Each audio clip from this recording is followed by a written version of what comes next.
Willie D. Live. Democratic Representative Jasmine Crockett launched a campaign Monday for the U.S. Senate in Texas, telling President Donald Trump, "I'm coming for you, boy," and bringing a national profile to what could be a critical race for Democrats' long shot hopes of reclaiming a Senate and majority in Texas in the midterms. Okay.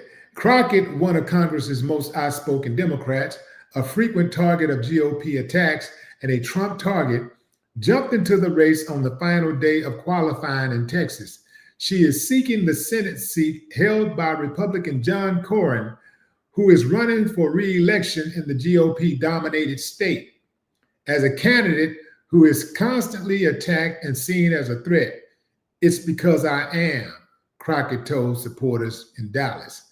"I'm the only one who has gone toe-to-toe with Donald Trump, and there's a reason. He's always got my name in his stank mouth." Representative Jasmine Crockett, Democrat, questions the witness during a House Committee on Oversight. Okay, that's associated with the picture above. Democrats need a net gain of 4 Senate seats to wrest control from Republicans next November.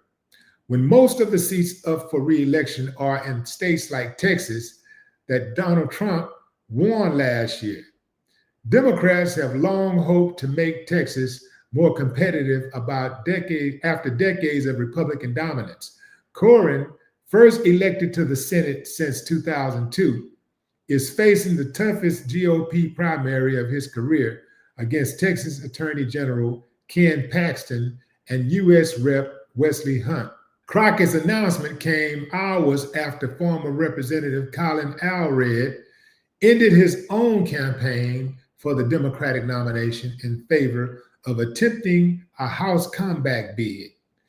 She faces a March 3rd primary against Democratic State Representative James Tallarico, a former teacher with a rising national profile fueled by viral social media posts challenging Republican policies such as private school vouchers and requiring the 10 Commandments in classrooms. It's going to be a sprint from now until the primary. But in Texas, you have to think about the voter base overall in November too, said Kamau Marshall.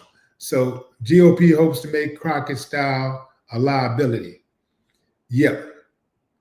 Tallarico raised almost $6.3 million in the 3 weeks after he formally organized his primary campaign committee in September and had nearly $5 million in cash on hand at the end of the month, campaign finance reports showed. Crockett raised about $2.7 million for her House campaign fund from July through September and ended September with $4.6 million. Crockett could test Democratic voters' appetite for a blunt communicator who is eager to take on Republicans as Democrats pursue their first statewide victory in Texas since 1994. I don't know why the damn Democrats got a problem with a blunt communicator. That's the problem they've been having. They haven't had a blunt communicator. This is why they have such a hard time expressing themselves. This is why they have a hard time with their message. I don't want to see nobody going up against Trump. If I'm voting Democrat, if I'm a Democrat voter, I don't want to be getting behind somebody who's scared to take on Trump. Well, you know, when they go high, when they go low, we go high. And they gotta, no, man, when they go low, we go so low to the floor, we can't go no more. That's who I want to get behind. Think about it, fam.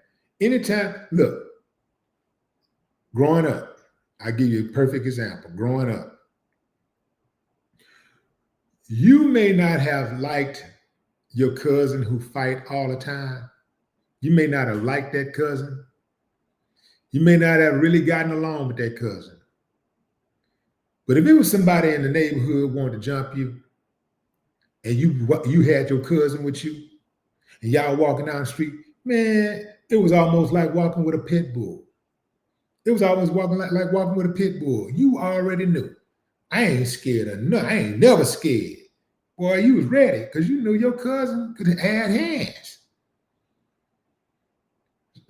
You need people who about that action. You know, you need people who ain't afraid to make contact. You got to have those type of people around. Yeah, it's cool to have people that, and I'm not talking about somebody who looking forward to the drama. I'm saying the best type of person to have around that got hands and that don't mind some contact is a reluctant warrior.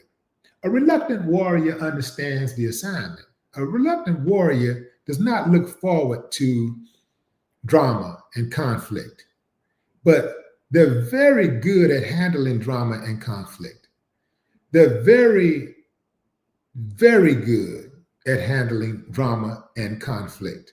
Whereas you got just a regular dude out there that's talking loud and always body, whatever, he gonna probably get his head knocked off because you can see him coming from a mile away. You can see her coming from, you can hear her coming from a mile away. But that reluctant warrior who understands the art of conflict and combat, who knows how to think before he acts, he's going to be more successful more often than not. That's the person you want on your team. Yeah, you want that dude. But then if you're talking about just war, regular war, then you just want hitters.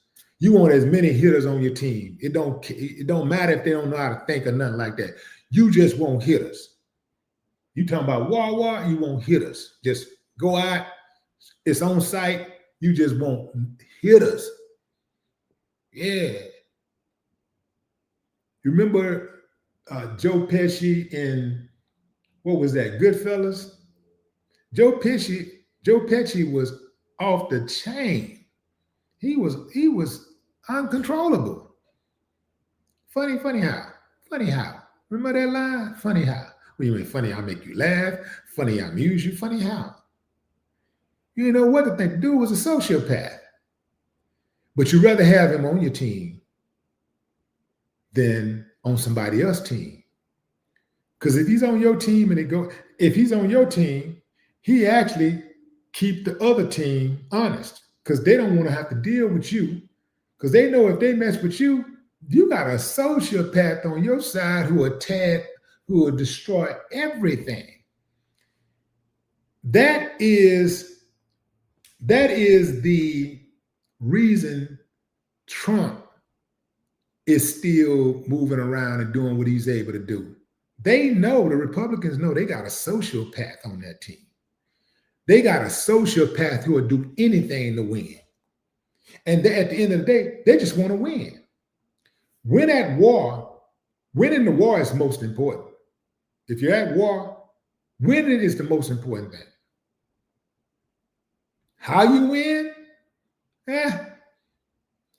Winning is the most important thing. And that's what they understand about having to deal with Trump. They understand that he's their best chance to win.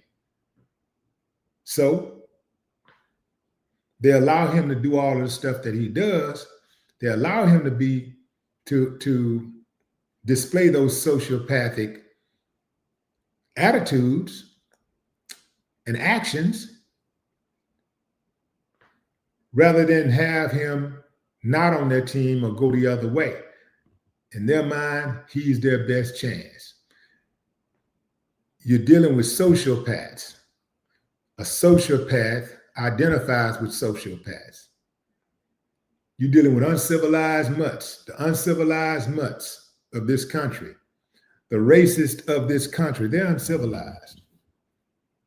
And so they need somebody that's uncivilized to carry out the vision. Yeah. That's what that's about. But Jasmine Crockett got these Republicans and MAGA spooked. She waited till the last day to file. How much you want to bet she had that paperwork ready a whole month ago?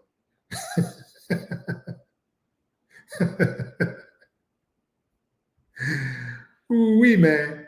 Yeah, she got them spooked. She got them spooked. She got uphill. She has an uphill battle though, because Texas overall, if all she needed was Houston voters, it'd be a slam dunk. But Texas is widespread and has many little pockets of progressive resistance. We put it like that. A lot of pockets of progressive resistance in Texas.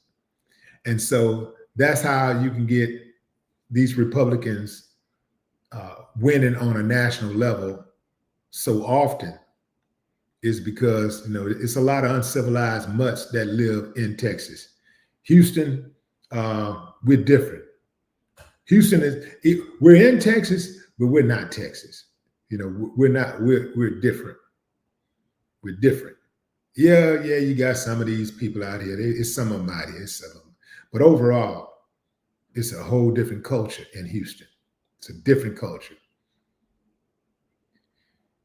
Jasmine Crockett, she knows something though.